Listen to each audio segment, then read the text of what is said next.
Jannik Sinner, once again, back at the US Open and does exactly what Jannik Sinner does. I feel like I've run out of superlatives to talk about the guy just because of the way that he bullies and destroys some of the guys who are way lower ranked than him and way worse than him, if we're being honest. But he gets it done 6-1, 6-1, 6-2 over Kopriva. And we knew this was going to be an interesting matchup just because how has Jannik fully recovered after Cincinnati? We know that he had to retire from the match in Cincinnati against Carlos after Carlos had destroyed him for 5 games, but you could clearly see that something wasn't right with Jannik, and it turns out he had gotten a virus the night before, and he tried to see, like, maybe if I can go, and clearly he was not himself. He was trying to end points way too soon to see if he can get through this match as soon as possible. But look, as great as Jannik is, it still takes 100% of him to beat Carlos. Maybe against some other players he would have won, but against Carlos, you're not doing it if you don't feel 100%. So he had to retire out of that, which was disappointing because after we had gotten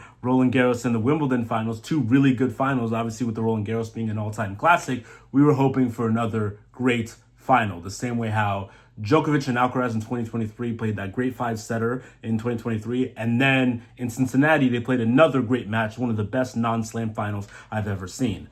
So that was disappointing, and we didn't know how Jannik was going to come back. He had withdrawn from the mixed doubles, and you wonder, okay, a week's worth of time, maybe he'll be just fine. The sickness will be over him, and he'll be back to his dominant ways, showing that he is not just the best player in the world, but also the best hard court player in the world, and is the clear favorite to win the US Open. The only thing that could admire him is, of course, how much that injury, or that sickness, I should say, ails him.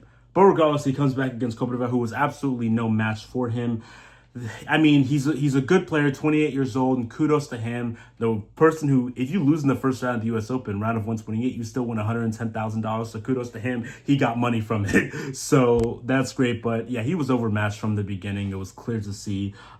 He had 8 double faults. He wasn't serving well at all. Only 49% of his first serves. He only won 38% of his second serves. His serve clearly wasn't helping him as much against one of the best returners in the game in Jannik Sinner. I kept hearing the commentators say today that Sinner's backhand is so good, it feels like he has 2 forehands. The ability to generate as much power as he does from his backhand, as if it's a forehand, remarkable. Absolutely remarkable. So his return rate was phenomenal, and Kopriva couldn't even touch him with his serve and also with his return rate. Sinner had several 130 plus mile per hour serves down the tee.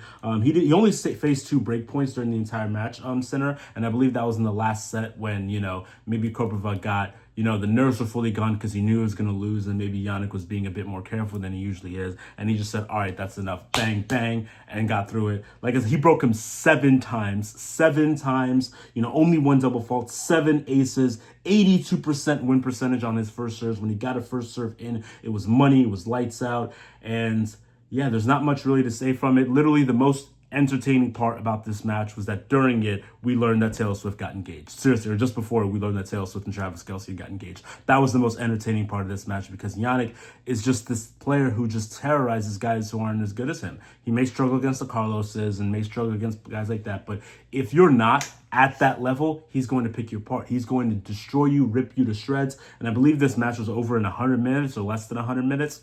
Light work, absolutely light work. So not much else to say, really. I mean, this is just a test for Jannik, and it looks like he's feeling 100%. He's still wearing that compression sleeve on his arm. Remember, he had hurt himself in the very first game, I believe, against Dimitrov at Wimbledon, which actually caused Dimitrov to be this close to beating him and was about to beat him, if we're being completely honest. But then Grigor, of course, hurt his pec and then had to retire. Jannik did get very lucky there, and that helped him win Wimbledon, of course. But regardless, he's still wearing it. He said he just likes it. So I don't know if that's just going to become a feature of his now in his career, even though I don't think he needs it anymore. But maybe that elbow is still causing him some issues, so he's just going to keep it on. Regardless, Jannik, just so unique in the way that he strikes the ball. Even the sound of it. I heard that he tightens his strings tighter than many players do on tour, about 60 pounds or maybe like, 27, 28 kilograms or something like that. Very tight. So he just gets that pop, that whack on his forehands and his backhands that not many other players do in the tennis world. And he's just able to just terrorize guys who aren't as good as him.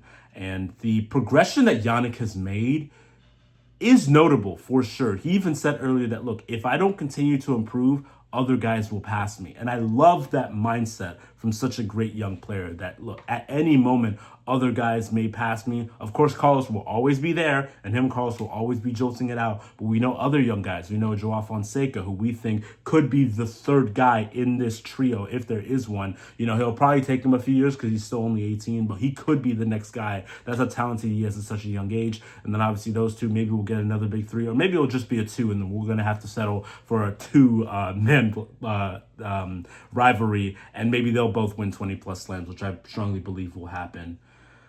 Jannik Sinner, his path to Wimbledon, I'm not exactly certain what it is. Obviously, he's the number one player, so his draw is a lot more favorable. That's, of course, the perk that you get. He plays again on Thursday. He'll obviously play on Ash again. I don't know if Jannik would prefer to play at night or during the day. Obviously, you got this session during the day.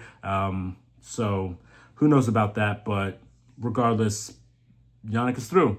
And this wasn't even a test for him. I bet you he won't even have a real test until the quarterfinals. And let's see if he can defend U.S. Open again, because from the first match, he looks like, yeah, he's just may do that, especially with his dominance and his brilliance on hard courts.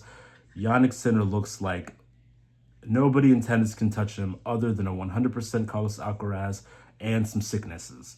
And, you know, courts catching him for a case, which I have said before I personally think is BS. Jannik Sinner is through. U.S. Open is here. And look, I'm just so excited to see what this guy can do at the end of this tournament, because I think it will end with another trophy.